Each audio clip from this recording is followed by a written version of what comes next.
നമസ്കാരം.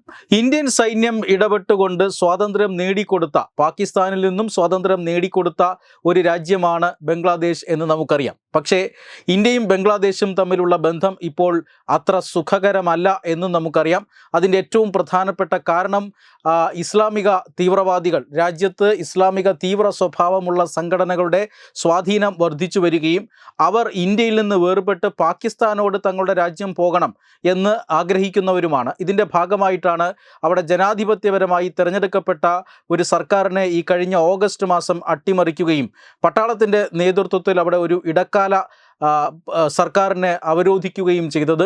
നൊബേൽ സമ്മാന ജേതാവായ മുഹമ്മദ് യൂനസ് അവിടെ ഇടക്കാല സർക്കാരിൻ്റെ ഒരു നേതൃത്വം ഏറ്റെടുത്തുകൊണ്ട് പ്രധാനമന്ത്രി സ്ഥാനത്ത് അല്ലെങ്കിൽ ഒരു മുഖ്യ ഉപദേശകൻ എന്ന നിലയിലൊക്കെ പ്രവർത്തിച്ചു വരികയാണ്. ഇപ്പോൾ ഈ ബംഗ്ലാദേശും ഇന്ത്യയും തമ്മിലുള്ള ബന്ധം ഏതാണ്ട് ശത്രു രാജ്യങ്ങളെ പോലെയാണ്. ഇന്ത്യയും പാകിസ്ഥാനും തമ്മിൽ എന്താണോ ഇപ്പോഴുള്ള ബന്ധം, അതുപോലെയാണ് ഇപ്പോൾ ഇന്ത്യയും ബംഗ്ലാദേശും തമ്മിൽ. ഇന്ത്യ വിരുദ്ധ പ്രവർത്തനങ്ങൾക്ക് അവർ മുൻകൈയെടുക്കുന്നു. ബംഗ്ലാദേശിലെ ന്യൂനപക്ഷ വിഭാഗങ്ങൾക്കെതിരായി അല്ലെങ്കിൽ ഹിന്ദുക്കൾക്കെതിരായി വലിയ രീതിയിലുള്ള അക്രമ പ്രവർത്തനങ്ങൾ അവർ സംഘടിപ്പിക്കുന്നുണ്ട്. എന്തായാലും ഇപ്പോൾ അവിടെ നിന്ന് പുറത്താക്കപ്പെട്ട ഷെയ്ഖ് ഹസീന അഭയം പ്രാപിച്ചിരിക്കുന്നത് ഇന്ത്യയിലാണ് എന്നതാണ് അവരെ ചൊടിപ്പിക്കുന്നത്. ഇതാണ് അവിടുത്തെ ഹിന്ദുക്കൾക്കെതിരെ അവർക്ക് അക്രമം നടത്താൻ അവരെ പ്രേരിപ്പിക്കുന്നത്.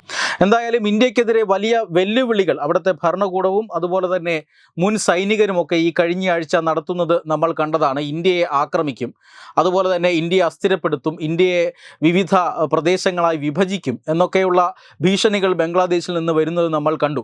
മുഹമ്മദ് യൂനസ് ഭരണകൂടം അധികാരത്തിൽ വന്ന ഉടനെ തുറന്നുവിട്ട ചില ഭീകരവാദികളൊക്കെ പശ്ചിമ ബംഗാളിനെ ഇന്ത്യയിൽ നിന്ന് വേർപെടുത്തുമെന്നും വടക്കു കിഴക്കൻ സംസ്ഥാനങ്ങളിൽ കലാപം ആരംഭിക്കും എന്നുമൊക്കെ പറയുന്നതും നമ്മൾ കേട്ടതാണ്. പക്ഷേ ഇങ്ങനെ ഇന്ത്യയെ ഭീഷണിപ്പെടുത്തിക്കൊണ്ടിരിക്കുന്ന ആ ബംഗ്ലാദേശിന് കനത്ത തിരിച്ചടിയാണ് ഇപ്പോൾ നേരിട്ടുകൊണ്ടിരിക്കുന്നത്. അതായത് ബംഗ്ലാദേശ് എന്ന രാജ്യത്തിൻ്റെ മ്യാൻമാർ എന്ന മറ്റൊരു രാജ്യത്തിൻ്റെ അതിർത്തി പ്രദേശത്ത് കുറച്ചധികം ഭൂമി നഷ്ടപ്പെട്ടിരിക്കുന്നു എന്ന വാർത്തയാണ് ഇപ്പോൾ പുറത്തു വരുന്നത്. അതായത് മ്യാൻമാറിലെ ഒരു വിമത സൈനിക വിഭാഗമുണ്ട്, അരാക്കൻ സേന എന്നറിയപ്പെടുന്ന വിമത സൈനിക വിഭാഗം.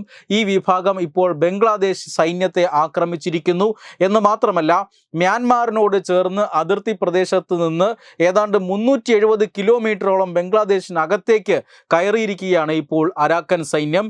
ഈ അരാക്കൻ സൈന്യം ശക്തമായ ഒരു സേനാ വിഭാഗം തന്നെയാണ്. ഏതാണ്ട് 38,000 സൈനികർ ഇവരുടെ സൈനിക വ്യൂഹത്തിലുണ്ട് എന്ന് പറയപ്പെടുന്നു.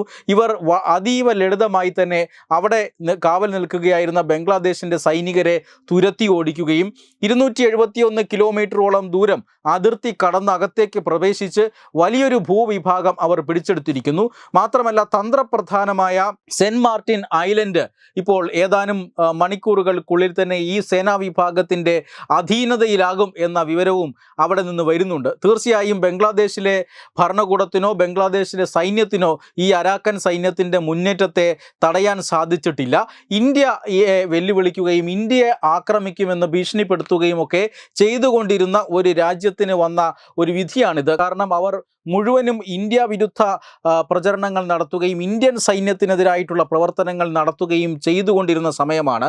ഇന്ത്യയുടെ പശ്ചിമ ബംഗാളുമായി ബന്ധപ്പെട്ട അതിർത്തി പ്രദേശങ്ങളിലെല്ലാം ഡ്രോണുകളടക്കം വിന്യസിച്ചുകൊണ്ട് ഇന്ത്യയെ അവർ നിരീക്ഷിച്ചു കൊണ്ടിരിക്കുകയായിരുന്നു. പക്ഷേ അപ്രതീക്ഷിതമായി മറുഭാഗത്തു നിന്നും മ്യാൻമാർ അതിർത്തിയിൽ നിന്നും അവരുടെ വിമത സൈന്യം ബംഗ്ലാദേശിലേക്ക് ഇരച്ചു കയറിയിരിക്കുകയാണ്. സെന്റ് മാർട്ടിൻ ദ്വീപ് അടക്കം ബംഗ്ലാദേശിന് നഷ്ടപ്പെടുന്ന തന്ത്രപ്രധാനമായ മേഖലകൾ ഇപ്പോൾ ബംഗ്ലാദേശിന് നഷ്ടപ്പെടുന്നു എന്ന വാർത്തയാണ് വരുന്നത്. എന്തായാലും ഈ അരാക്കൻ ആർമി ആർക്ക് വേണ്ടിയാണ് ബംഗ്ലാദേശ് ആക്രമിച്ചത്? ഇതിൽ തീർച്ചയായും ഇന്ത്യക്ക് ആഹ്ലാദിക്കാനുള്ള വകയുണ്ടോ? ഇതെല്ലാമാണ് ഇപ്പോൾ വലിയ ചർച്ചാ വിഷയമാകുന്നത്. എന്തായാലും ഇപ്പോൾ അത്തരം ചർച്ചകൾ പൂർണ്ണമായും വിശ്വസിക്കാനാവില്ല, അല്ലെങ്കിൽ അത്തരം ചർച്ചകൾ ഇപ്പോൾ കാര്യമായി പരിഗണിക്കാനാവില്ല. പക്ഷേ ഒരു കാര്യം ഉറപ്പാണ്, ഇന്ത്യയെ നിരീക്ഷിച്ചു കൊണ്ടിരുന്ന, ഇന്ത്യയെ ആക്രമിക്കാനായി അല്ലെങ്കിൽ ഇന്ത്യയെ ആക്രമിക്കുമെന്ന് വെറുതെ വെല്ലുവിളി നടത്തിക്കൊണ്ടിരുന്ന ബംഗ്ലാദേശിന് കനത്ത തിരിച്ചടി തന്നെയാണ്.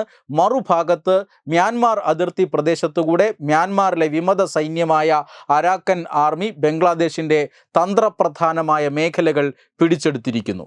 വെബ് ഡെസ്ക് തത്തുമൈ news. Powered by Jyotis.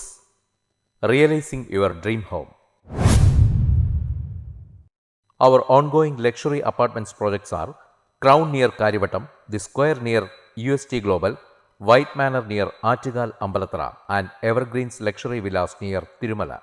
Call 90482 55599. Jyothis Building Promoters Private Limited, Thiruvananthapuram.